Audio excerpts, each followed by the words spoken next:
வணக்கம் நேயர்களே, மீண்டும் உங்களை குட் ஈவினிங் கனடாவில் இன்றைக்கி சந்திக்கிறதுல ரொம்பவே மகிழ்ச்சி. இன்றைக்கி டிசம்பர் 7ஆம் தேதி திங்கட்கிழமை. இங்கே டொரண்டோவில் நல்லாவே குளிருது. லாஸ்ட் வீக்கெல்லாம் மைல்டான ஒரு டெம்பரேச்சர், பட் இன்றைக்கி நல்லாவே குளிரான ஒரு டெம்பரேச்சர். பட் அகேன் இந்த வீக் மைல்டாக மாறும் அப்படின்னு சொல்கிறாங்க. காத்திருந்து தான் பார்க்கணும். இந்த வாரம் அகேன் கோவிட் தான் மெயின் டாப்பிக்காக இருக்குது. பட் கொஞ்சம் ஒரு பாசிட்டிவ் நோட்டில் வேக்சினேஷன் பற்றியும் இன்றைக்கி பேச போகிறோம். ஸோ டாப் ஆஃப் தி ஹவரில் வேக்சினேஷன், அது ஃபெட்ரல் கவர்மெண்ட் லெவலில் அதோட இம்ப்ளிகேஷன்ஸ் என்ன, எப்படி அவங்க டிஸ்ட்ரிபியூட் பண்ண போகிறாங்க, அது மட்டும் இல்லாமல் இது ஒன்டாரியோ பொறுத்த வரைக்கும் இந்த டிஸ்ட்ரிபியூஷன் எப்படி நடக்க போகுது, எப்படி யாருக்கு முதல்ல கொடுத்து அந்த ப்ரையாரிட்டிஸ் பற்றி எல்லாம் ரொம்ப டீட்டெயில்டாக டாப் ஆஃப் தி ஹவரில் ஸ்பெசிஃபிக்காக பார்க்க போகிறோம். அடுத்தது கெனேடிய வளத்தில் இங்கே டொரண்டோவில் ஸ்கூல் போர்ட் டிடிஎஸ்பி மெயினாக திரும்பி பிள்ளைங்க ஸ்கூலுக்கு வரும்போது, அதாவது உடம்பு சரியில்லைன்னா என்னென்ன பண்ணணும் அப்படின்ற இப்போ இருந்த வரைக்குமான அவங்களோட கைட்லைன்ஸை இன்றைக்கி ஸ்பெசிஃபிக்காக மாற்றிருக்காங்க. ஒரு புது ஸ்டூடெண்ட் ஸ்க்ரீனிங் டூல் இன்னையிலேருந்து அமலுக்கு வருகிறது. ஸோ அதை பற்றி ரொம்ப ஸ்பெசிஃபிக்காக இதை என்ன மாதிரியான ஒரு இம்ப்ளிகேஷன்ஸ் இப்போ இருக்கிற ஸ்கூல் கோயிங் கிட்ஸ் அண்ட் அவங்களோட பேரண்ட்ஸுக்கு இது என்ன மாதிரியான இன்ஃபர்மேஷன், என்ன மாதிரியான மாற்றம் அப்படின்றத பற்றி ஸ்பெசிஃபிக்காக கெனேடிய வளத்தில் டீட்டெயில்டாக பார்க்க போகிறோம். அடுத்தது இது ரொம்ப முக்கியமான ஒரு விஷயம், ஸ்பெசிஃபிக்காக கனடாவில் ரொம்பவே பேசிகிட்டு இருக்கிற ஒரு விஷயம், வயலன்ஸ் அகேன்ஸ்ட் ஜெண்டர், அதாவது ஜெண்டர் பேஸ்ட் வயலன்ஸ். இன்னும் ஸ்பெசிஃபிக்காக சொல்லணும்னா இதை பற்றி ஒரு ஸ்பெஷல் செக்மெண்ட்டில் இந்த வாரம் முழுக்க பார்க்க போகிறோம். அந்த செக்மெண்ட் வரும்போது கண்டிப்பாக இதை பற்றி டீட்டெயில்டாக பேசுவோம். ஏன் இது இப்போது ரொம்பவே ஒரு முக்கியமான விஷயம் அண்ட் இது ஏன் இப்போ இம்ப்ளாய் ஆகுது அப்படின்றத பற்றியும் அந்த செக்மெண்ட்டில் நம்ம ஸ்பெசிஃபிக்காக பார்க்க போகிறோம். இதை தவிர்த்து இந்த வாரம் ஆஃப்கோர்ஸ் இன்றைக்கி news, weather report and currency exchange எல்லாம் எப்படி இருக்குது அப்படின்றதையுமே பார்க்க தான் போகிறோம். ஆன் தட் நோட் இப்போது குட் ஈவினிங் கனடாக்குள்ளே போகலாம் வாங்க. ஸோ நான் முன்னாடி சொன்ன மாதிரியே டாப் ஆஃப் தி ஹவரில் கோவிட் நம்பர்ஸ் ஆஸ் யூஷுவல். இன்றைக்கி கோவிட் நம்பர்ஸ் இத்தனை வாரம் வரைக்கும் ஒன்டாரியோ ஹையஸ்ட் நம்பர்ஸில் இருக்குது அப்படின்னு ரொம்ப கவலையோடு சொல்லிகிட்டு இருந்தோம். இப்போ நம்மளையும் தட்டி ஆல்பர்ட்டா நம்மளை தாண்டி போயிட்டுருக்கு. இன்றைக்கி ஆல்பர்ட்டாவோட நம்பர்ஸ் 1828. கண்டிப்பாக ஒரு பெரிய நம்பர். அவங்களோட பாப்புலேஷனை நம்ம யோசிக்கும் போது ஒன்டாரியோவில் 1780, கியூபெக்கில் 1345, பிரிட்டிஷ் கொலம்பியாவில் 711, மேனிடோபாவில் 320, சஸ்குவாஷனில் 283, நோவாஸ்கோஷியாவில் 15, நியூ பிரன்ஸ்விக்கில் 8, நினுவெட்டில் 8, நியூ ஃபவுண்ட்லேண்ட் அண்ட் லேபடோரில் 3, யூகானில் 1 அப்படின்ட்டு ஃபுல் கனடா வைட் நம்பர்ஸ் அப்படின்னு எடுத்திங்கன்னா கண்டிப்பாக ஜாஸ்தியாக தான் இருக்குது. இத்தனை நாள் வரைக்கும் ஒன்டாரியோ ஹையஸ்ட் நம்பர்ஸ் நான் சொன்ன மாதிரி. பட் இப்போ ஆல்பர்ட்டா அதையும் தாண்டி போயிட்டுருக்கு அப்படின்றது ரொம்பவே கவலைக்கூடிய விஷயமா இருக்குது. ஸோ அதனால் இப்போ அஃப்கோர்ஸ் ஆல்பர்ட்டாவில் இன்னும் ஜாஸ்தி ரெஸ்ட்ரிக்ஷன்ஸ் எல்லாம் கொண்டு வந்துக்கிட்டே தான் இருக்கிறாங்க. அப்பப்போ அன்றைக்குள்ள நிலைமைக்கு ஏற்ற மாதிரி ப்ராவின்சஸ் அதை எப்படி மேனேஜ் பண்ணுறது அப்படின்றது ரொம்ப ஸ்பெசிஃபிக்காக யோசித்து முடிவெடுத்து பண்ணிகிட்டு இருக்காங்க. ரொம்ப ஒரு டிஃபிகல்ட்டான சுச்சுவேஷன் தான் இந்த நேரங்களில்.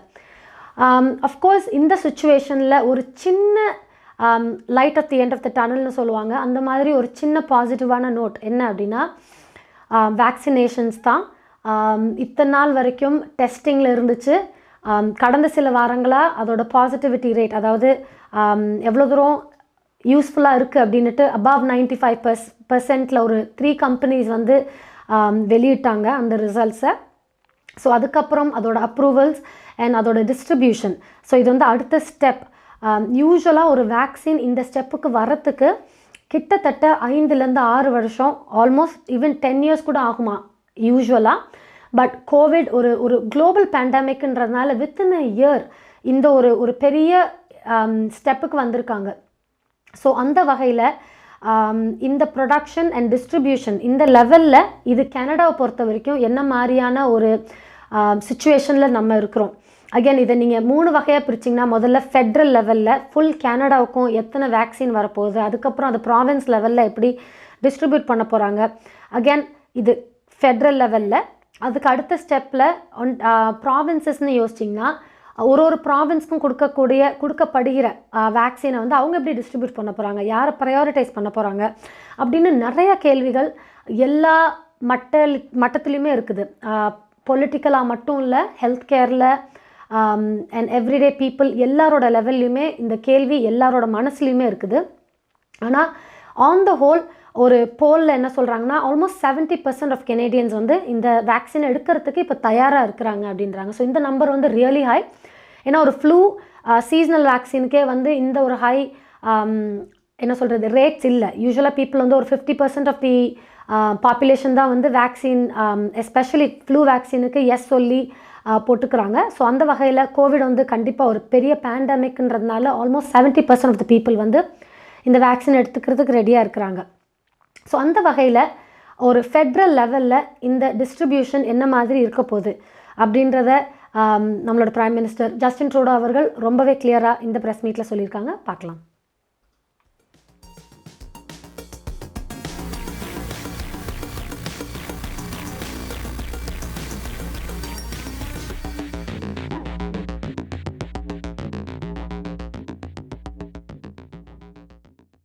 This morning, I have important news to share on vaccines. From day one of this crisis, our government's top priority has been protecting people around the country. Since March, we've procured billions of pieces of PPE and secured millions of rapid tests, which we have sent to the provinces and territories to get to the front lines. We've also provided tens of billions of dollars to the provinces and territories for healthcare, essential workers, and school safety. We're using every tool in the toolbox to keep people safe and get Canada through the storm. It's been a difficult year, and we're not out of the crisis yet. But now, vaccines are coming. We are facing the largest immunization in the history of our country. This is no small task, which is why we have a clear plan. Our government, through the National Operations Centre, has been working with the provinces and territories to ensure that we're ready to roll out vaccine doses as soon as they're approved and delivered. On procurement of these vaccines, Minister Anand and her team have been working tirelessly to secure the most diverse portfolio of vaccines in the world, and today we see those efforts paying off. Canada has secured an agreement with Pfizer to begin early delivery of doses of their vaccine candidate. We are now contracted to receive up to 249,000 of our initial doses of Pfizer-BioNTech's COVID-19 vaccine in the month of December. Pending Health Canada approval, the first shipment of doses is tracking for delivery next week. Shipments will continue to arrive into 2021 with millions of doses on the way. This will move us forward on our whole timeline of vaccine rollout and is a positive development in getting Canadians protected as soon as possible.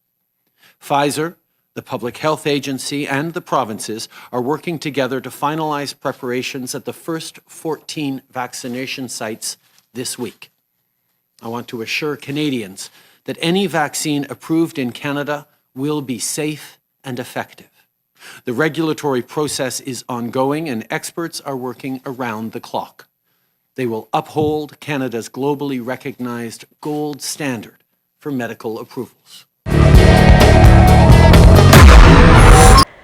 அடுத்தது இந்த vaccine இதோட roll out, அதாவது இதை எப்படி வெளியில் கொண்டு வந்து எப்படி மக்கள்கிட்ட சேர்க்க போகிறாங்க அப்படின்றது வந்து இதுக்குன்னே ஒரு ஸ்பெசிஃபிக்கான மினிஸ்டர் வேலை பார்த்துட்ருக்காங்க. அதாவது இந்த ஒரு வேக்சினை எப்படி வாங்கி அதை எப்படி டிஸ்ட்ரிபியூட் பண்ணுறதுன்னு. So minister of public health and procurement Anita Anand அவர்கள், இவங்களோட மெயின் ஜாப் எஸ்பெஷலி இந்த பெண்டமிக்கில் இதை எப்படி ரொம்ப ஸ்பெசிஃபிக்காக கரெக்டான அளவு, அதாவது நம்மளோட பாப்புலேஷனுக்கான டோசஸ் எவ்வளோ வாங்கினா சரியாக இருக்கும், அதை கரெக்டாக கொண்டு வந்து எப்படி மக்கள்கிட்ட சேர்க்குறது அப்படின்றதோட ஸ்பெசிஃபிகேஷன்ஸோட ரொம்ப டீட்டெயில்டாக வேலை பார்த்துட்டு இருக்கிற மினிஸ்டர் அனிதா ஆனந்த் அவர்கள் இதை பற்றி என்ன சொல்கிறாங்கன்றதையும் பார்க்கலாம்.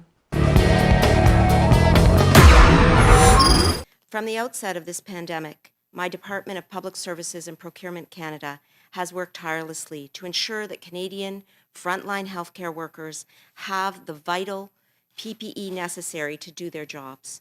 The provinces and territories have access to the testing supplies and rapid test kits that they require, and that all Canadians have access to safe and effective vaccines. We have ensured that Canadians have access to the supplies and vaccines needed in a hyper-competitive global marketplace marked by uncertainty, volatile supply chains, and shortages of raw materials. It is because of this reality that we continue to pursue an aggressive procurement strategy with a diverse portfolio of suppliers, whether in the area of PPE or vaccines. On PPE, we have procured more than 2.5 billion items of PPE. We've received more than 1.25 billion articles of PPE to date. To be clear, this inventory includes Canada's complete order of more than 20 million litres of hand sanitizer, 90% of the face shields and gowns that we have ordered, and more than 84 million N95 respirators. Millions of made in Canada N95s will continue to arrive for at least a decade. Our unrelenting approach to procurement is also why deliveries of vaccine doses will begin this year instead of next, pending regulatory approval. With up to 249,000 Pfizer doses coming this month, we are ensuring that Canada is well placed to undertake the largest mass vaccination operation in Canadian history. Thank you also to Général Fortin for joining our team in this regard. Throughout 2021, I want to assure you that millions and millions of vaccines will continually flow into this country once they are approved by Health Canada.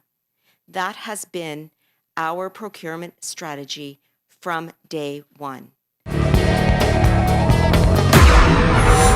அடுத்தது ஒன்டாரியோவில் இந்த வேக்சினோட implication எப்படி இருக்க போகுது? நான் முன்னாடி சொன்ன மாதிரி Ontario வந்து ஒன் ஆஃப் த ஹையஸ்ட் நம்பர்ஸில் இருக்குது அண்ட் பாப்புலேஷனுமே ஜாஸ்தின்ற பட்சத்தில் இந்த வேக்சினை எப்படி கை கொண்டு வந்து இதை எப்படி மக்கள்கிட்ட கொண்டு போய் சேர்க்க போகிறாங்க அப்படின்ட்டு. ஸோ திரு டக்ஃபோர்ட் அவர்கள் முக்கியமாக ஸ்டார்டிங்லேருந்தே சொல்லிட்டு இருக்கிற ஒரு விஷயம் வந்து first priority health care workers, frontline ஒர்க்கர்ஸ்க்கு முக்கியமாக இதை முதல்ல கொண்டு போய் சேர்க்கணும். அதுக்கப்புறம் லாங் டேர்ம் கேரில் இருக்கிறவங்க, ரொம்ப வர்னரபிளான பாப்புலேஷன். ஸோ இந்த 2 செக்டர் பற்றி மெயினாக சொல்லிகிட்டு இருக்காங்க. அதுக்கப்புறம் ரெகுலர் பாப்புலேஷனுக்கு கொண்டு போய் சேர்க்கப்படும் இந்த வேக்சின் அப்படின்றது தான். ஸோ இதை பற்றி அவரோட ப்ரெஸ் மீட் இதோ இப்போது பார்க்கலாம்.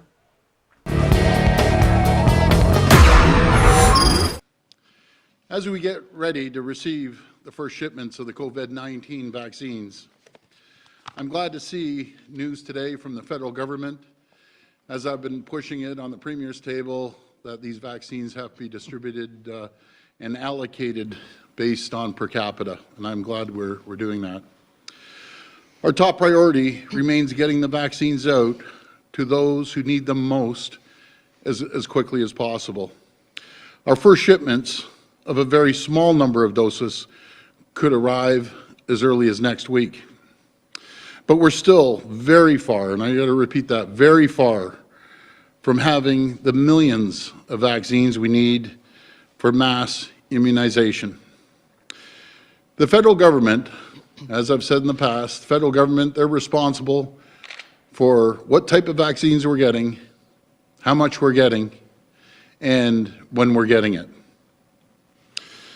Ontario, I can tell you, with the leadership of General Hillier and both ministers, done an incredible job. And yeah, I know you just started, General, but man, did you get off to a great start. Ontario is ready to do their part. And we'll be ready, as we are now, to receive and distribute the first the batch of vaccines when they arrive on our doorstep. And I have to tell you, there's been so much work that's been done. I've seen the work. I've seen both ministers working on it. We had our first meeting on Friday, had another meeting over the weekend, and another meeting today with Cabinet, and we're ready. So I want to thank both ministers for all the work you've done in the past, and General Hillier, again, thank you. And I also want to thank the task force. When we sat down on Friday and I looked at the talent around the table, I was just amazed. We have such great, talented people, as I've always said here in Ontario, and I have 100% confidence we're going to get the job done.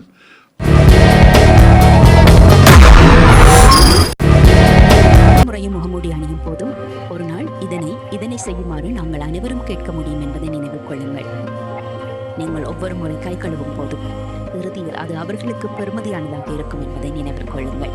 நீங்கள் ஒவ்வொரு முறை இங்கே நேரத்தை கழிக்கும் போதும் சில போது நாங்கள் அனைவரும் இந்த இடத்தில் ஒன்று கூட முடியும் என்பதை நினைவில் கொள்ளுங்கள். இங்கேயும் கோவிட்-19 உங்களையும் மற்றவர்களையும் பாதுகாருங்கள். கனடா அரசாங்கம் வழங்கும் ஒரு செய்தி. கோவிட்-19 பொது சுகாதார நடவடிக்கைகளை தொடர்ந்து பின்பற்றுங்கள்.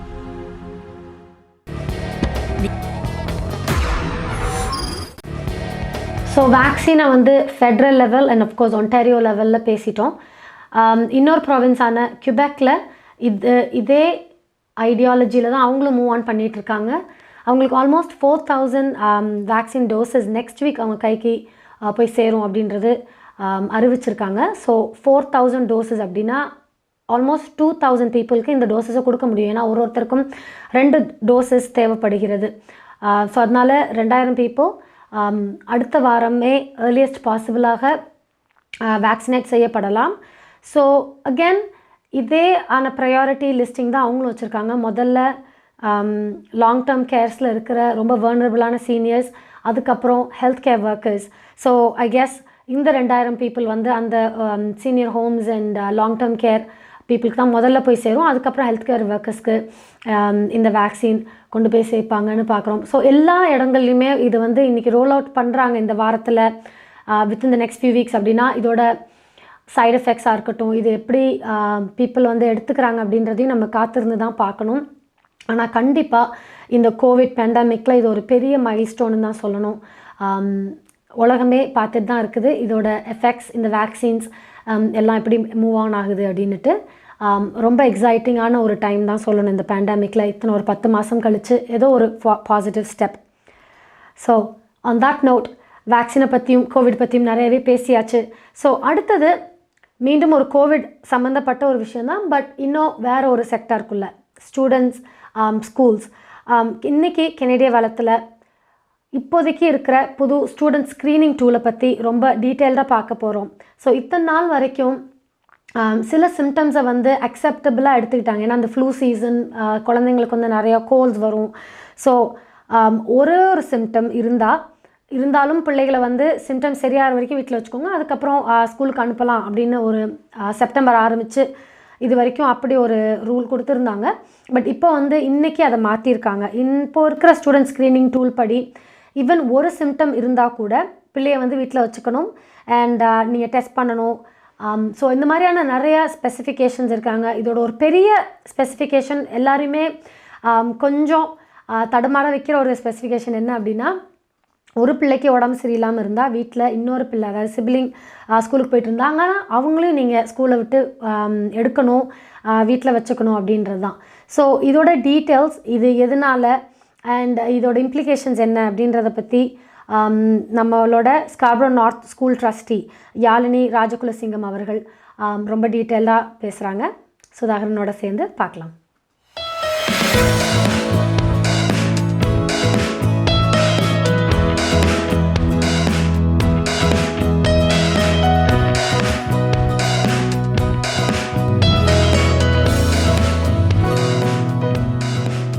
அனைவருக்கும் வணக்கம். வணக்கம் யாழினி ராஜகுலசிங்கம். வணக்கம் சுதாகரன் அண்ணா.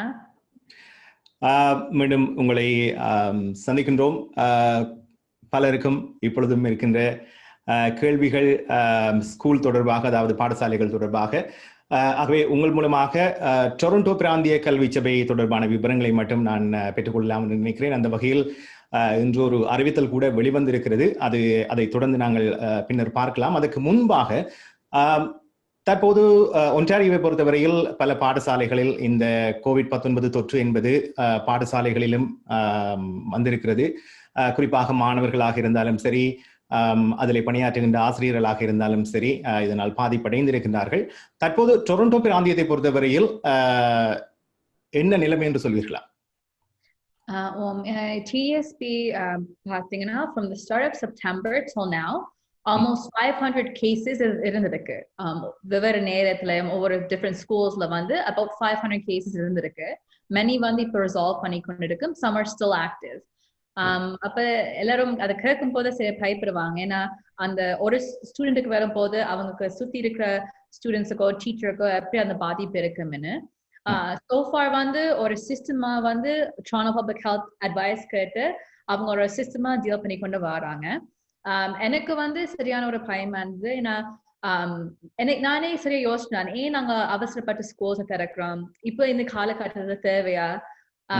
யோசிக்கிற நேரத்துல பாத்தீங்கன்னா எனக்கு சொன்ன அட்வைஸ் Toronto Public Health கிட்ட இந்த கேள்வி கேட்கும் போது, because even சில பேர் கேட்டாங்க அந்த கிறிஸ்மஸ் பிரேக் எக்ஸ்டெண்ட் பண்றீங்களா, two Christmas break வந்து 3 weeks 4 weeks ஆக்கினா still students school return பண்ணலாம், ஆனா கூட நேரம் வீட்டுல இருந்து திருப்பி return பண்ணலாம். இது நல்லம் இல்லையா கேட்கும் போது Toronto Public Health கொடுத்த advice வந்து only 10% of COVID cases in Toronto are from the schools.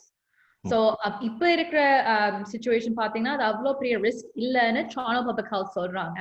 எங்களுக்கு அந்த cases 500 cases கேட்கும் போது எனக்கு சரியான பயமா இருக்கு. It's a very big number. But இப்ப அவங்க சொல்ற இப்ப இருக்கிற நிலையில சொல்றாங்க வந்து அதிகமா வந்து கம்யூனிட்டியில தான் ஸ்ப்ரெட் பண்ணுது. பிள்ளைகள் வீட்டு இருக்கும் போது மற்றவர் சந்திக்கும் போது தான் ஸ்ப்ரெட் பண்ணுது. ஆனா ஸ்கூல்ஸ் இருக்கிற ஸ்ப்ரெட் டிரான்ஸ்மிஷன் வந்து குறைவா இருக்கு. பயப்பட வேண்டாம்னு. ஆனா ஒவ்வொரு வாட்டி ஒரு ஸ்கூல் ஒரு கேஸ் வரும்போது Toronto Public Healthக்கு வந்து அது தெரிய வரும். அவங்களும் பார்ப்பாங்க எந்த மாதிரி அந்த ஸ்ப்ரெட் வந்தது, அது ஸ்டூடெண்டா டீச்சரா வீட்டுல இருந்து வந்ததா அதெல்லாம் பாக்குறாங்க. So கண்டிப்பாக ஸ்கூல்ல அந்த ஸ்ப்ரெட் வந்தால் they'll name it an outbreak and look at how to additionally support the school. So கண்டிப்பாக இது வந்து very closely வந்து அவங்க மானிட்டர் பண்றாங்க. And Toronto Public Health is very aware of it. நன்றி அந்த தகவலுக்கு. அதை தொடர்ந்து இன்று நினைக்கிறேன் கடந்த வியாழக்கிழமை உங்களுடைய சோஷியல் மீடியா போஸ்டிங்கில் கூட இது இடம்பெற்றிருந்தது. இந்த ஸ்டூடெண்ட் ஸ்கிரீனிங் டூல் என்ற ஒரு விடயம் அறிமுகப்படுத்தப்படுகிறது. இந்த ஸ்டூடெண்ட் ஸ்கிரீனிங் டூல் என்றால் என்ன, இதை ஏன் செய்ய வேண்டும், இதனால் என்ன பயன் ஏற்பட போகிறது? வழக்கமா நாங்க வந்து இந்த கோவிட் ஆரம்பித்து நாங்க திருப்பி ஸ்கூல்ஸ்க்கு போகும்போது அதிகமா கேட்கிற கேள்வி வந்து ஸ்கூல்ஸ் எந்த மாதிரி ப்ரிகாஷன்ஸ் எடுக்கிறாங்க டு கீப் ஸ்டூடெண்ட்ஸ் சேஃப். ஆனா நாங்க ஸ்கூல்ஸ் பார்க்க முன்பு நாங்க வந்து மாணவர்களையும் ஆசிரியர் உடைய உடல்நிலை நாங்க முதல்ல பார்க்கணும். என்னென்ன சிம்டம்ஸ் இருக்கு, அவங்களுக்கு வந்து காய்ச்சல் மாதிரி இருக்கா, அவங்க வந்து are they safe enough to enter a school. ஏன்னா நாங்க ஸ்கூல்ல எந்த மாதிரி safety precautions எடுத்தாலும் if a student has a symptom, it's a very scary thing. It's a very serious thing.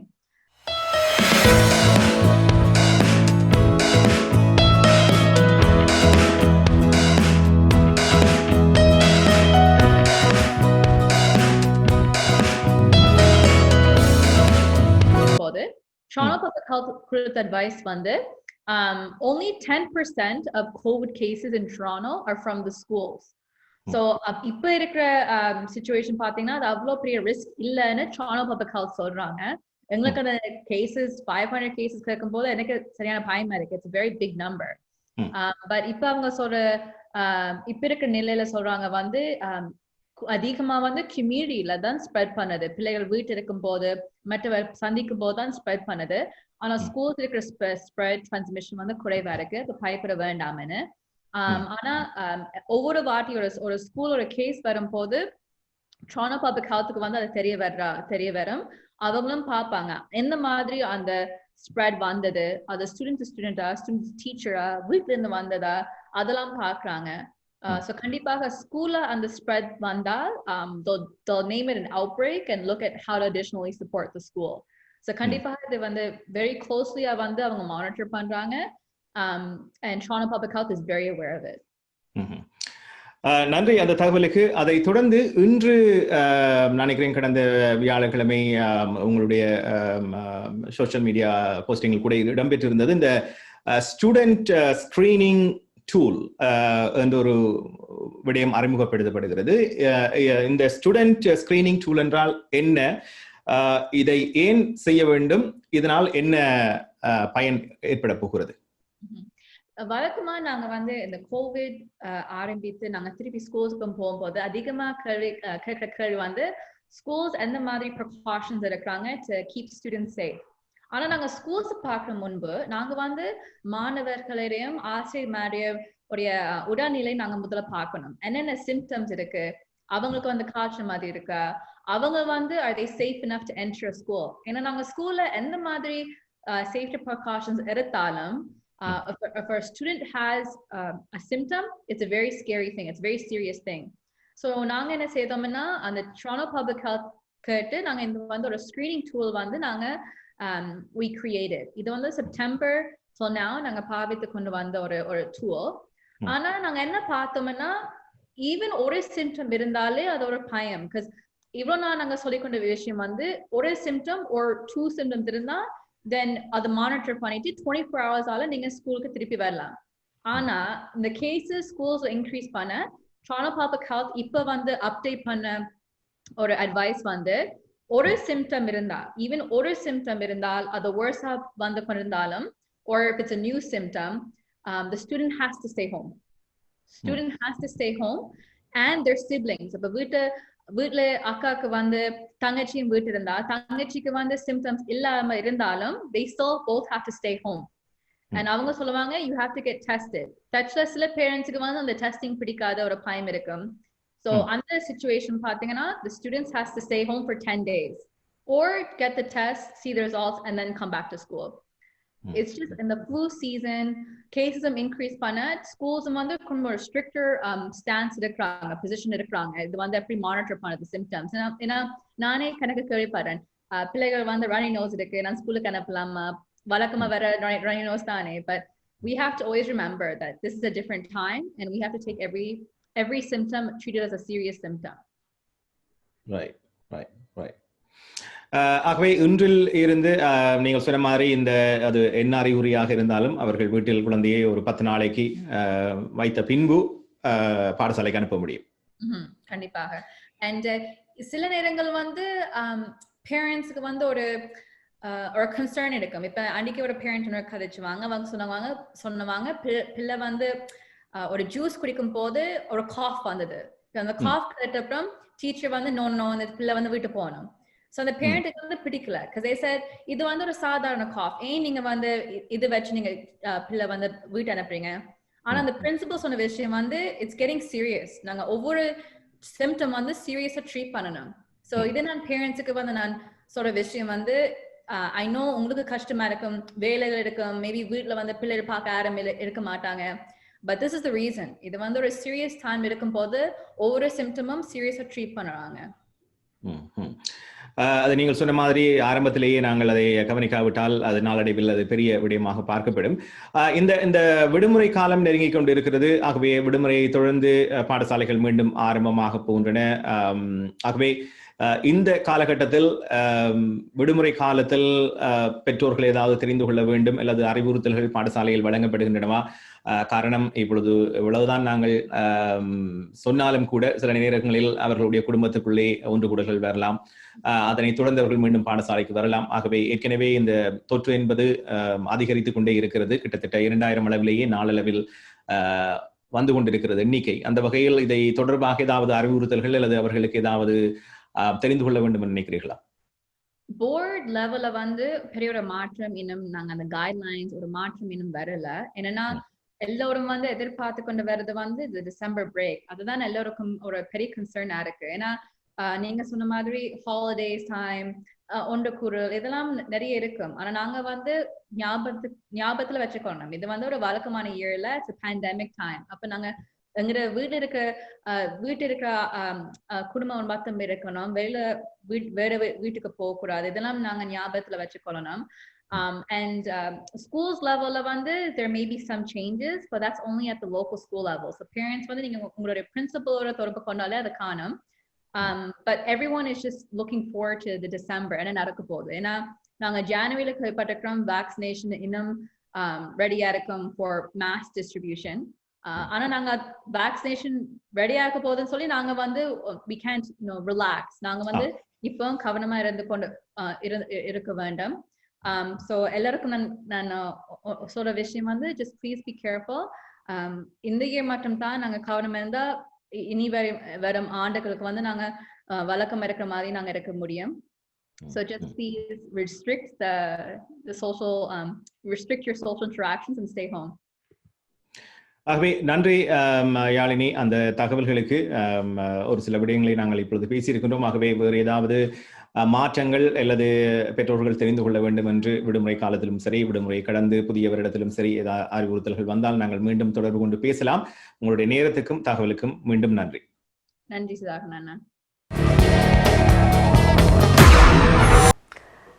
கண்டிப்பாக ஸ்டூடெண்ட்ஸ் ஓட பேரண்ட்ஸ்க்கு இது ரொம்ப ஒரு முக்கியமான விஷயம். எஸ்பெஷலி வேலை பார்க்குற பேரண்ட்ஸ்க்கு இதோட இம்ப்ளிகேஷன் ரொம்பவே டீட்டெயில்டு. ஏன்னா அவங்க வேலையிலேருந்து டக்குன்னு ஒரு சின்ன காஃபாக இருந்தால் கூட பிள்ளையை வீட்டுக்கு கொண்டு வரணும் அப்படின்னா அகேன் சைல்ட் கேர் ஒரு பெரிய ஒரு இஷ்யூவாக இருக்குது. இது ஒரு பேரண்ட்டோட பெர்ஸ்பெக்டிவ்லேருந்து அண்ட் அஃப்கோர்ஸ் ஒரு ஸ்கூல் போர்டோட பெர்ஸ்பெக்டிவ்லேருந்து யாழினி சொல்கிற மாதிரி ரொம்ப ரொம்ப ஒரு முக்கியமான ஒரு விஷயம். அதாவது ஒரு சிம்டமுமே இனிமேல் ரொம்ப கேர் எடுத்து பார்க்கணும். ஏன்னா அந்த பிள்ளைக்கு வேணால் அது ஒரு சாதாரண சிம்டமாக இருக்கலாம், சாதாரண கோல்டாக கூட இருக்கலாம். பட் ஒரு இம்யூன் சப்ரெஸ்ட் பர்சனுக்கு அது ரொம்பவே ஒரு இக்கட்டான ஒரு நிலைமையில் கொண்டு போய் விடலாம். ஒரு சாதா ஃப்ளூவாக இருக்கலாம், அதிலேருந்து கோவிட் போகிறதுக்கான வாய்ப்புகள் ஜாஸ்தியாகலாம். ஏன்னா அவங்களோட இம்யூனிட்டி சப்ரெஸ்டாக இருக்கும் போது எந்த ஒரு சின்ன பாதிப்பாக இருந்தாலும் அவங்கள பயங்கரமாக பாதிக்கக்கூடிய வாய்ப்புகள் ஜாஸ்தி. ஸோ அதனால தான் இப்போ இருக்கிற நிலைமையில் given numbers are high, winter and immunity எல்லாருக்குமே கொஞ்சம் சப்ரெஸ்டாக இருக்கக்கூடிய ஒரு சுச்சுவேஷன். அந்த நிலைமையில் எல்லாருமே ரொம்பவே எக்ஸ்ட்ரா ப்ரிகாஷன்ஸ் அண்ட் கேர் எடுத்துக்க வேண்டிய ஒரு நிலைமையில் தான் இருக்கிறோம்.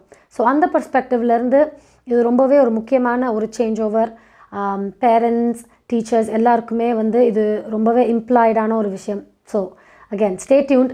இது இன்னொரு நிலைமை, இது எப்படி இன்னும் மாறுது அப்படின்றத நம்ம காத்திருந்து தான் பார்க்கணும். ஸோ அகேன் கோவிட் பற்றி நிறையவே பேசியாச்சு. இப்போது ஒரு சின்ன டைவர்ஷன், வேறு ஒரு டாபிக் பற்றி பேச போகிறோம். நம்ம எல்லாருமே நம்ம பர்த்டேக்கு கொண்டாடுறோமோ இல்லையோ எல்லாருமே யோசிக்கக்கூடிய ஒரு விஷயம், நம்மளோட கார் ரெஜிஸ்ட்ரேஷன் பிளேட் ரினியூ பண்ணிட்டோமா, ரினியூ பண்ணி அந்த ஸ்டிக்கரை வாங்கி ஒட்டிட்டோமா அப்படின்னு எல்லாருமே பயப்படுவோம். இது எல்லாருமே பண்ணிகிட்ருக்கிற ஒரு விஷயம். நிறைய தடவை நானே மறந்துருக்கேன். ஆனால் இப்போது ஆல்பர்ட்டாவில் இந்த ஒரு ஸ்டிக்கர் ஒட்டுற நிலைமையிலேருந்து அடுத்த டெக்னாலஜிக்கு மாறிட்டுருக்காங்க. அதாவது அவங்களோட பிளேட்ஸ் டைரெக்டாக ரினியூ ஆகுது. அதாவது ஆட்டோமேட்டிக்காக அந்த பிளேட் ரினியூ ஆகி அந்த ஸ்டிக்கர் ஒட்ட வேண்டிய அவசியம் இல்லாமல் பண்ண போகிறாங்களாம். Starting from January of 2021 enforcement, அதாவது போலீஸ் பின்னாடியிலேருந்து அந்த போர்டை பார்த்து டைரெக்டாகவே ஸ்கேன் பண்ணி நீங்கள் போர்டை ரினியூ பண்ணியிருக்காங்களா இல்லையா அப்படின்னு கண்டுபிடிக்கக்கூடிய அந்த ஒரு ஃபார்வர்ட் நெக்ஸ்ட் ஸ்டெப்புக்கு போயிட்டுருக்காங்க. ஜான்வரியிலேருந்து அதை ஆரம்பிக்க போகிறாங்க இந்த டெக்னாலஜியை. அண்ட் அஃப்கோர்ஸ் அவங்களோட பிளேட்ஸுமே ஹைலி ரிஃப்ளெக்டிவ் பிளேட்ஸாக மாற்ற போகிறாங்களாம் நெக்ஸ்ட் ஃபால்லேருந்து. ஸோ அகேன் இதனால் இந்த ஸ்டிக்கர்ஸ் ஒட்ட வேண்டிய தொல்லை இல்லை, மெயிலின் வருதா மிஸ் பண்ணிட்டோமா அப்படின்னு பயப்பட வேண்டிய அவசியமும் இல்லை. ஒன்ஸ் நீங்கள் பே பண்ணி ரினியூ பண்ணிட்டீங்கன்னா ஸ்ட்ரைட்டாக உங்களோட போர்டு அப்டேட் ஆகிடும். அண்ட் இதனால் ஆல்மோஸ்ட் மோர் தென் $1.2 million இதில் சேவ் பண்ணக்கூடியும் இந்த ஸ்டிக்கர்ஸ் இல்லாமல் அப்படின்னு சொல்லியிருக்காங்க. What a big number. ஒரு சின்ன ஸ்டிக்கர் நம்ம நினைக்கிறோம், ஆனால் அது இவ்வளோ பெரிய ஒரு மணி சேவிங்காக இருக்குது. ஸோ இந்த நம்மளோட ப்ராவின்ஸ்லேயே சீக்கிரம் வரணும்னு நினைக்கிறோம், ஒன்டாரியோலையுமே. அகேன் ஒரு ஃபார்வர்டான ஒரு ஸ்டெப். ஸோ கோவிட்லேருந்து தள்ளி வேறு ஒரு நியூஸ், ஒரு டிஃப்ரெண்ட்டான ஒரு நியூஸ், அடுத்த ஸ்டெப்புக்கு போகக்கூடிய டெக்னாலஜி பற்றி பேசுகிறோம். அந்த வகையில் அடுத்தது இதெல்லாம் மணி சேவிங்ஸ், மணி, கரன்சி இதெல்லாம் பேசிகிட்டு இருக்கும்போது அஃப்கோர்ஸ் கரன்சி எக்ஸ்சேஞ்ச் ரேட்டை பற்றியும் பார்க்கணும். பார்த்திங்கன்னா எக்கானமி பெண்டமிக்னாலேயா இல்லை எப்படி இருக்கிற எக்கானமினாலேயான்னு தெரில, மணி எக்ஸ்சேஞ்ச் ரொம்பவே அப் அண்ட் டவுனாக இருந்து இப்போது கனடாவோட மணி இந்தியாவுக்கும் ஸ்ரீலங்காவுக்கும் ரொம்ப ஹை ரேட்டில் போயிட்டுருக்கு. ஸோ இது நிறைய பேர் வந்து பேக் ஹோம்க்கு பணம் அனுப்புகிறவங்களுக்கு இது ஒரு முக்கியமான நியூஸ். கண்டிப்பாக கொலம்பியா குரூப் நம்மளோட ஸ்பான்சர் இவங்க வந்து பிராம்டனில் இருந்தால் கூட இந்த ஒரு சேவை, அதாவது நம்ம வந்து பணம் இந்தியாவுக்கோ இல்லை ஸ்ரீலங்காவுக்கோ அனுப்புறது நீங்கள் பிராம்டன் போய் தான் அனுப்பணுன்ற அவசியம் இல்லை. நீங்கள் எங்கே இருந்தாலுமே டைரெக்டாக கொலம்பியா குரூப்பை நீங்கள் காண்டாக்ட் பண்ணி அவங்கள்ட்ட டைரெக்டாக நீங்கள் சொல்லலாம். மாதிரி நாங்கள் பிராம்டன் வர முடியல அப்படின்னா அவங்களோட பிரான்ச்சஸ் நிறைய இடங்களில் இருக்குது. ஸோ நீங்கள் டைரெக்டாக எங்கே அந்த மணியை அனுப்பணும் அண்ட் அவங்க எப்படி அதை ப்ராசஸ் பண்ணுவாங்க அப்படின்ற இன்ஃபர்மேஷனை நீங்கள் டைரெக்டாக அவங்கள்ட்ட வாங்கிக்கலாம். ஸோ பிராம்டன் போகணுன்ற அவசியம் இல்லை. அவங்களோட ஃபோன் நம்பர் 905-456-8433. இதுக்கு டைரெக்டாக நீங்கள் ஃபோன் பண்ணி இந்த இன்ஃபர்மேஷனை நீங்கள் வாங்கி பணத்தை சேஃபாகவும் செக்யூராகவும் அனுப்ப முடியும். ஸோ அந்த வகையில் இன்றைக்கி கரன்சி எக்ஸ்சேஞ்ச் ரேட் எப்படி இருக்குன்னு பார்க்கலாம். டிசம்பர் மாதம் 7ஆம் தேதி திங்கட்கிழமை கொலம்பியா குரூப் ஆதரவில் கனேடிய நாணய மாற்று விகிதம். இலங்கை 151 இலங்கை ரூபா, இந்தியா 57.50 இந்திய ரூபா, அமெரிக்கா 0.78 அமெரிக்க டாலர், ஐரோப்பா 0.65 யூரோ, சுவிட்சர்லாந்து 0.70 சுவிஸ் பிராங்க், பிரித்தானியா 0.58 பிரித்தானிய பவுண்ட்ஸ், ஆஸ்திரேலியா 1.05 ஆஸ்திரேலிய டாலர், சிங்கப்பூர் 1.05 சிங்கப்பூர் டாலர். பிராம்டனில் அமைந்திருக்கும் கொலம்பியா குரூப் ஆதரவிலான டிசம்பர் மாதம் 7ஆம் தேதிக்குரிய கனேடிய நாணய மாற்று விகிதம். கனடா பிராம்டனில் இருக்கும் பெரிய தமிழர் நிறுவனம் கொலம்பியா. வெட்டிங் இன்விடேஷன் முதல் அனைத்து பிரிண்டிங் தேவைகளுக்கும் கொலம்பியா பிரிண்டிங். நீங்கள் அனுப்பும் பணம் உலகின் எந்த நாடுகளுக்கும் நம்பிக்கையோடு கிடைத்திட கொலம்பியா மணி டிரான்ஸ்ஃபர். திரைப்படங்கள், பாடல்கள், MP3 என அனைத்தும் உடனுக்குடன் பெற்றிட கொலம்பியா வீடியோ. சொன்னா இது ஒரு குட்டி மால் மாதிரி.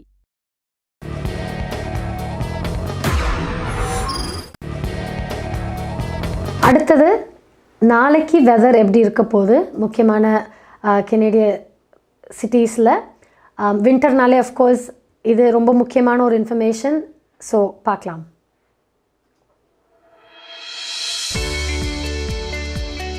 ஹோம் லைஃப் ஃபியூச்சர் ரியல்டிங் வீடு விற்பனை முகவர் மற்றும் புரோக்கரேஜ் செல்வா வெற்றிவேல் அவர்களின் அனுசரணையில் டிசம்பர் மாதம் 8ஆம் தேதி செவ்வாய்க்கிழமை நிலவும் காலநிலை. டொரண்டோவில் அதிகூடிய வெப்பநிலை 2 பாகை செல்சியஸ், அதிகுறைந்த வெப்பநிலை 0 கீழே 1 பாகை செல்சியஸ். நாளைய நாள் சூரிய ஒளி பிரகாசமாக இருக்கும். ஒட்டோவாவில் அதிகூடிய வெப்பநிலை 0 கீழே 3 பாகை செல்சியஸ், அதிகுறைந்த வெப்பநிலை 0 கீழே 7 பாகை செல்சியஸ். நாளைய நாள் சூரிய ஒளி நிறைந்த நாளாக இருக்கும். மான்ட்ரியலில் அதிகூடிய வெப்பநிலை 0 கீழே 2 பாகை செல்சியஸ், அதிகுறைந்த வெப்பநிலை 0 கீழே 6 பாகை செல்சியஸ். நாளைய நாள் சூரிய ஒளி மற்றும் முகில் கூட்டம் நிறைந்த நாளாக இருக்கும். கல்கரியில் அதிகூடிய வெப்பநிலை 14 பாகை செல்சியஸ், அதிகுறைந்த வெப்பநிலை 0 பாகை செல்சியஸ். நாளைய நாள் சூரிய ஒளி மற்றும் முகில் கூட்டம் நிறைந்த நாளாக இருக்கும். வான்கூவரில் அதிகூடிய வெப்பநிலை 10 பாகை செல்சியஸ், அதிகுறைந்த வெப்பநிலை 6 பாகை செல்சியஸ். நாளைய நாள் மழைக்குரிய நாளாக தென்படுகிறது. ஹோம் லைஃப் ஃபியூச்சர் ரியல்டிங் வீடு விற்பனை முகவர் மற்றும் புரோக்கரேஜ் செல்வா வெற்றிவேல் அவர்களின் அனுசரணையில் டிசம்பர் மாதம் 8ஆம் தேதி செவ்வாய்க்கிழமை நிலவும் காலநிலை. உங்கள் வாழ்க்கையின் வெற்றிக்கு ஹோம் லைஃப் ஃபியூச்சர் ரியல்டியில் இணையுங்கள். Top 5 home life brokerage in Canada. Broker of record Selva வெற்றிவேலின் அனுபவ பட்டறிவுடன் கூடிய பயிற்சி. 600க்கும் மேற்பட்ட முகவர்கள் நமது சமூகத்தில் 1000க்கும் மேற்பட்ட முகவர்களை உருவாக்கிய பெருமை. 4000 சதுர அடி பரப்பில் ஒரே கூரையின் கீழ் private lending, mortgage, investment, law firm, in house training, networking events, seminars, இன்னும் பல. ரியல் எஸ்டேட் துறையில் உங்களை அடுத்த நிலைக்கு உயர்த்திட ஹோம் லைஃப் ஃபியூச்சர் ரியல்டி. இன்னைக்கு டிசம்பர் 7ஆம் தேதி திங்கட்கிழமை கனடாவில் என்ன முக்கியமான நியூஸ் பார்க்கலாம்.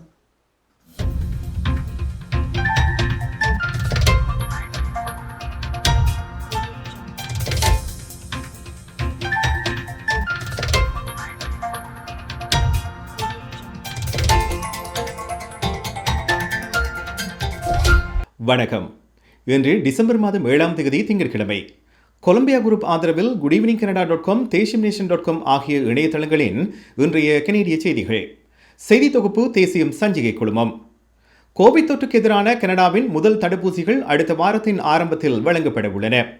டிசம்பர் மாதத்தின் இறுதிக்குள் 2,49,000 ஃபைசர் தடுப்பூசிகளுக்கான ஏற்றுமதி எதிர்பார்க்கப்படுகிறது. பிரதமர் ஜஸ்டின் ட்ரூடோ, பொது சேவைகள் மற்றும் கொள்முதல் அமைச்சர் அனிதா ஆனந்த் ஆகியோருடன் துணை தலைமை பொது சுகாதார அதிகாரி ஆகியோர் இன்று இந்த அறிவித்தலை வெளியிட்டுள்ளார்கள். இதன் மூலம் மிக விரைவில் தடுப்பூசிகளை பெற ஆரம்பிக்கலாம் என எதிர்பார்க்கப்படுகின்றது. தடுப்பூசிக்கான ஒப்புதல் தொடர்ந்தும் நிலுவையில் உள்ளது என்பது குறிப்பிடத்தக்கது. கோவிட் தடுப்பூசியை எவ்வாறு விநியோகிப்பது என்பதற்கான திட்டத்தை ஒன்டாரியோ அரசாங்கம் இன்று வெளியிட்டுள்ளது. அடுத்த வாரத்தின் ஆரம்பத்தில் தடுப்பூசியின் முதல் தொகுதி ஒன்டாரியோவுக்கு கிடைக்கும் என்று இன்று வெளிவந்துள்ளது. முதல்வர் டாக்போர்ட் இன்று இந்த அறிவித்தலை வெளியிட்டுள்ளார். மிக குறைந்த எண்ணிக்கையிலான தடுப்பூசிகளின் ஏற்றுமதியை அடுத்த வாரம் எதிர்பார்ப்பதாக முதல்வர் கூறியிருக்கின்றார். ஹெல்த் கனடா ஒப்புதல் அளித்தவுடன் 3 கட்டங்களாக தடுப்பூசி விநியோகிக்கப்படும் என்றும் மாகாணம் அறிவித்திருக்கிறது. நீண்டகால பராமரிப்பு, ஓய்வூதிய இல்லத்தில் வசிப்பவர்கள் மற்றும் அவர்களை கவனிக்கும் ஊழியர்களுக்கு இந்த தடுப்பூசி வழங்கப்படும் என்று இன்று அறிவிக்கப்பட்டுள்ளது. ஒன்டாரியோவில் இன்று மீண்டும் 1900க்கும் அதிகமான தொற்றுகள் அறிவிக்கப்பட்டுள்ளன.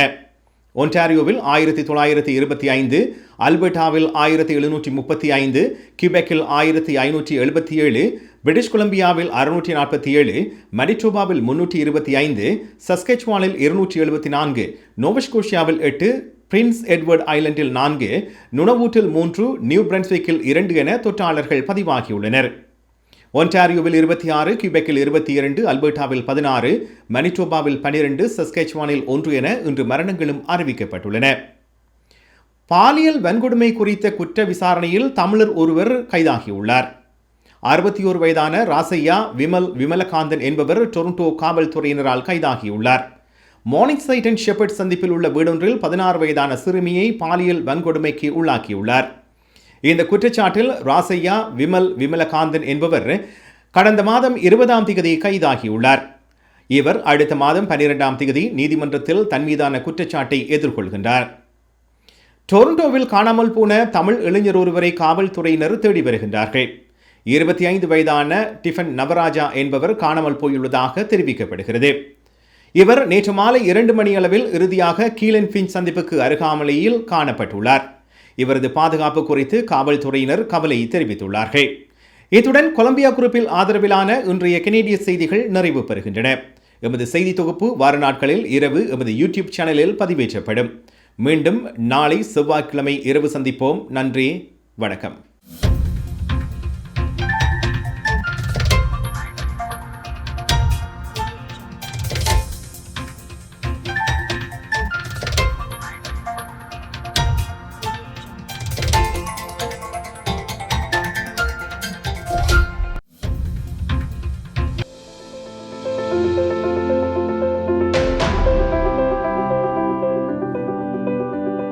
We change lives for the better, especially when you need it most.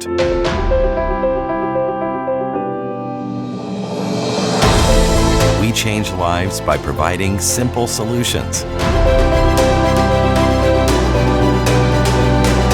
We believe in positive changes, peace of mind, and financial security. Life is for living, no matter what happens.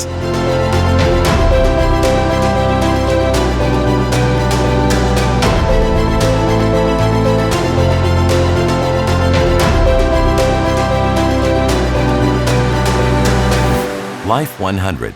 Protect what matters the most to you, your family, and your business.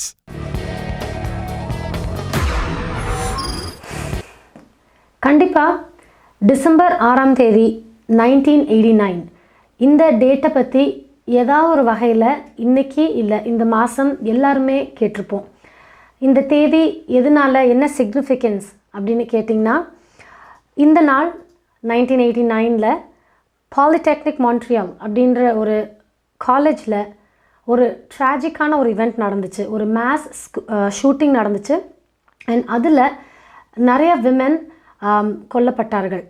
So 16 women கொல்லப்பட்டார்கள். So இதை base பண்ணி, இதை நினைவு வச்சுக்கிற ஒரு தாட்டாக 16 days of activism against gender based violence அப்படின்னு ஒரு ஆக்டிவிட்டி குரூப், ஒரு அவேர்னஸ் குரூப் வந்து நடத்திட்டுருக்காங்க. இது வந்து நவம்பர் 25லேருந்து டிசம்பர் 10ஆம் தேதி வரைக்கும் இந்த ஒரு அவேர்னஸை மையப்படுத்தி கனடா முழுக்க நிறைய விதமான அவேர்னஸ் நடந்துக்கிட்டே இருக்குது. ஸோ ஜெண்டர் பேஸ்ட் வயலன்ஸ் அப்படின்னு பார்க்க போனீங்கன்னா அஃப்கோர்ஸ் ஜெண்டர் பேஸ்ட் அப்படின்னா அஃப்கோர்ஸ் நம்ம ஃபஸ்ட்டு யோசிக்கிறது விமன். பட் அது மட்டும் இல்லாமல் சில்ட்ரன் அண்ட் மற்ற வகையான அவங்களோட ஜெண்டரை பேஸ் பண்ணி நடக்கக்கூடிய வயலன்சஸ், இதை பற்றியான அவேர்னஸ், இது நம்மளை எப்படி பாதிக்குது அண்ட் இது ஒரு எந்த மாதிரியான வெளிப்படுத்தப்படுகிறது, எந்தெந்த இடங்களில் இது எப்படி வெளிப்படுத்தப்படுகிறது அண்ட் இதோட லீகலாக இதை எப்படி எதிர்கொள்ளலாம், இந்த மாதிரியான விஷயங்கள் பற்றி ரொம்பவே டீட்டெயில்டாக இந்த ஒரு 4 நாள் இந்த வாரம் ஃபுல்லாக குட் ஈவினிங் கனடாவில் நம்ம பார்க்க தான் போகிறோம். ஸோ அந்த வகையில் இன்றைக்கி கஜாயினி வேலாயுதம் அவர்கள் ஐசி இனிஷியேட்டிவ் இந்த நிறுவனத்திலிருந்து இவங்க இன்றைக்கி ஸ்பெசிஃபிக்காக இது ஏன் நடக்குது, இதை நீங்கள் எப்படி எதிர்கொள்ளலாம் அப்படின்றத பற்றி ரொம்பவே முக்கியமான ஒரு பதிவு கொடுத்துருக்காங்க. நமக்கு பார்க்கலாம். அனைவருக்கும் வணக்கம். இந்த கிழமை நாங்கள் 16 days of activism against gender-based violence ஆன தலைப்புகளை நாங்கள் பார்க்க போகிறோம். 16 days of activism against gender-based violence November 25ஆம் தேதியிலிருந்து டிசம்பர் 10ஆம் தேதி வரைக்கும் இந்த விழிப்புணர்வு வாரம் நடக்கும். ஸோ இன்றைக்கு நாங்கள் குடும்ப வன்முறைக்கான தாக்கங்கள் என்னவென்று நாங்கள் இன்றைக்கு பார்க்க போகிறோம். இந்த கிழமை முழுக்கவும் வேறு என்ன தாக்கங்கள் இருக்கும், குடும்ப வன்முறை சார்ந்த தாக்கங்கள் என்னவா இருக்கும் என்று சொல்லி நாங்கள் இந்த கிழமை நாங்கள் பார்க்க போகிறோம். ஸோ குடும்ப வன்முறையான தாக்குதல் என்னவா இருக்கும்னா கூடுதலாக பெண்களுக்கும் பிள்ளைகளுக்கும் எதிரான தாக்கம் ஏற்படும்.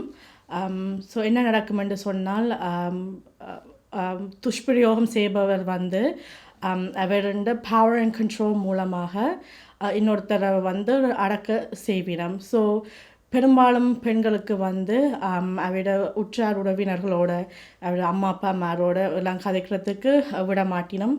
வேறு verbal abuse, physical abuse, emotional abuse போன்ற வன்முறைகளெல்லாம் செய்வினோம். வீட்டை விட்டு வெளியில் வர்றதுக்கு சரியாக கஷ்டப்படுவினோம். அதுவும் இந்த கோவிட் நேரத்தில் சரியாக கடினமாக இருக்கும். கோவிட் நேரத்தில் ஷெல்டர்ஸ் அதிகமாக ஃபுல்லாக இருக்கும். இல்லாட்டி வீட்டை விட்டு வெளியில் போகிறதுன்றாலும் எங்கே போவினோம் என்று தெரியாமல் அநேகமான நேரத்தில் நிறைய பெண்கள் வீட்டிலே இருப்பினம். என்ன செய்கிறது, எங்கே போகிறது, ஆர்ட்ட போய் நாங்கள் உதவி நாடி போகிறதுன்னு சொல்லி அவள் அந்த சிக்கலில் வீட்டில் இருப்பினம். ஸோ இந்த கோவிட் நேரத்துலையும் நீங்கள் பார்த்துனீங்கன்னா அதிகமான பெண்களுக்கு வீட்டை விட்டு வெளியில் வர முடியாத சூழ்நிலை ஏற்படலாம். ஸோ வெளியில் வார பெண்களுக்கு துணிஞ்சு வெளியில் வார பெண்களுக்கு நிறைய பிரச்சனைகள் வரும். அதாவது எம்ப்ளாய்மெண்ட் சில வேலை இருக்காது, அதாவது வேலைகள் இருக்காது.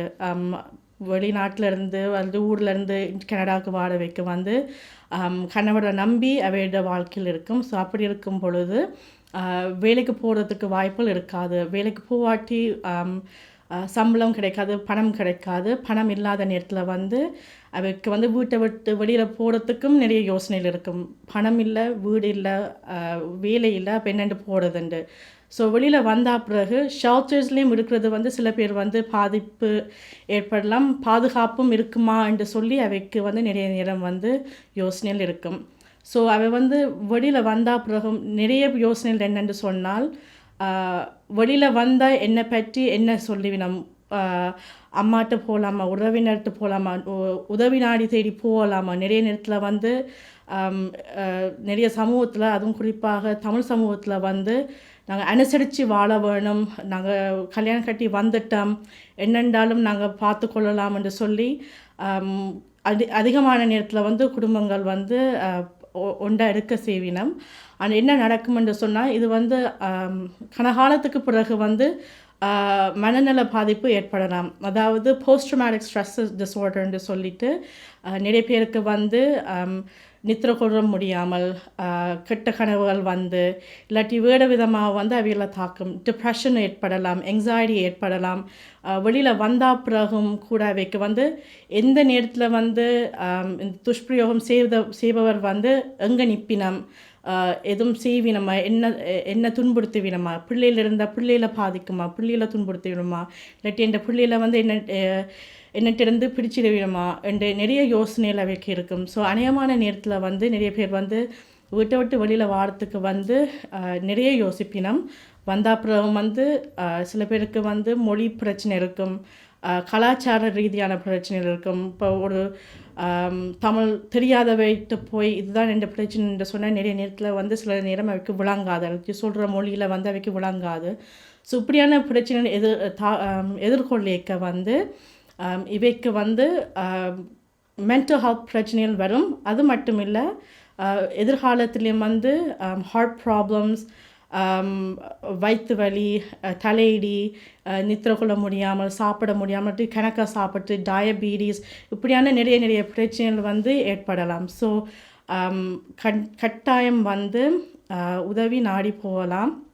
நீங்கள் ஐசி இனிஷியேட்டிவ், அதாவது எங்களோட அமைப்புக்கு எப்படி உங்களுக்கு ஒரு பிரச்சனை என்று சொல்லி உங்களுக்கு உதவி தேவை என்று சொன்னால் நீங்கள் எங்களுக்கு எடுத்துக்கொள்ளலாம். எங்களோட தொலைபேசி எண் வந்து 647257762.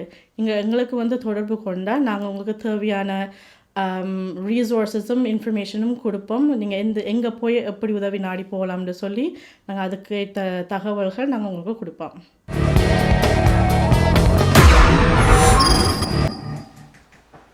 ஸோ கண்டிப்பாக டொமெஸ்டிக் வயலன்ஸுன்றது ஒரு முக்கியமான ஒரு விஷயம். இது நிறைய பேரை நிறைய விதத்தில் பாதிக்குது.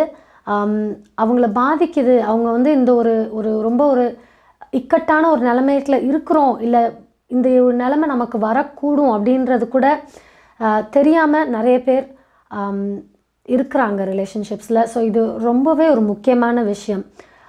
நம்ம மட்டும் இல்லை, நமக்கு தெரிஞ்சவங்க இந்த மாதிரியான ஒரு சூழலில் இருக்கிறாங்களா, அந்த சோகால்ட் சொல்லப்படாத ஏதாவது ஒரு சிம்டம்ஸ் தெரியுதா அப்படின்றது நம்ம ஒரு ஃபேமிலியாக ஒரு ஃப்ரெண்டாக ஸ்பெசிஃபிக்காக பார்க்க வேண்டிய ஒரு கட்டாயமான சுச்சுவேஷன். அதுவும் இப்போ இந்த பேண்டமிக்கில் எல்லாருமே வீட்டுக்குள்ளே அடையிறதுனால வெளியில் போகிறதுக்கான வாய்ப்புகள் இல்லை, எக்ஸ்ப்ரெஸ் பண்ணுறதுக்கான வாய்ப்புகள் இல்லை. ஸோ முக்கியமாக கண்டிப்பாக நம்ம எல்லாருமே இதை ஞாபகத்தில் வச்சுக்கணும்னு நினைக்கிறேன். அண்ட் இதை பற்றி நம்மளோட ரொம்பவே டீட்டெயில்டாக பேசிகிட்டு இருந்தாங்க கஜாயினி வேலாயுதம் அவர்கள்.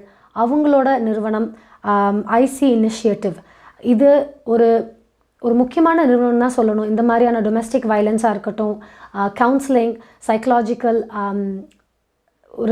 சைக்கலாஜிக்கல் சப்போர்ட் கொடுக்கக்கூடிய ஒரு முக்கியமான ஒரு ஃபர்ம். ஸோ இவங்களை நீங்கள் காண்டாக்ட் பண்ணுறது ரொம்பவே ஈஸி. இவங்களோட website www.iceinitiative.com, ISEEINITIATIVE.com. So I see initiative. And இவங்களை ரொம்ப சுலபமாக இமெயில் மூலமாகவும் காண்டாக்ட் பண்ணலாம். Again iceinitiative@gmail.com, ISEEinitiative@gmail.com. அண்ட் இவங்களோட ஃபோன் நம்பர் 647-725-7762. அகேன் நான் முன்னாடியே சொன்ன மாதிரி சைக்கலாஜிக்கல் சப்போர்ட் கொடுக்கறதுக்கு, கவுன்சிலிங் பண்ணுறதுக்கு, அண்ட் இந்த மாதிரியான ஒரு முக்கியமான விஷயம், ரொம்ப செக்யூராக பேசக்கூடிய, கான்ஃபிடென்ஷியலாக பேசக்கூடிய விஷயங்களை கூட இவங்களோட பகிர்ந்துக்கிட்டு அதுக்கான சைக்கலாஜிக்கல் சப்போர்ட் நம்ம எடுத்துக்கலாம். ஸோ அகேன் இவங்களை ஈஸியாக காண்டாக்ட் பண்ணக்கூடிய வசதிகள் சொல்லியிருக்கேன். காண்டாக்ட் பண்ணணுன்னா கண்டிப்பாக காண்டாக்ட் பண்ணுங்கள். ஸோ ஆன் தட் நோட், இன்றைக்கி நம்ம குட் ஈவினிங் கனடாவோட எண்டுக்கு வந்துகிட்ருக்கோம். நிறைய முக்கியமான விஷயங்களை இன்றைக்கும் நம்ம பார்த்தோம். இதே மாதிரி நாளை மீண்டும் குட் ஈவினிங் கனடாவில் பார்ப்போம்.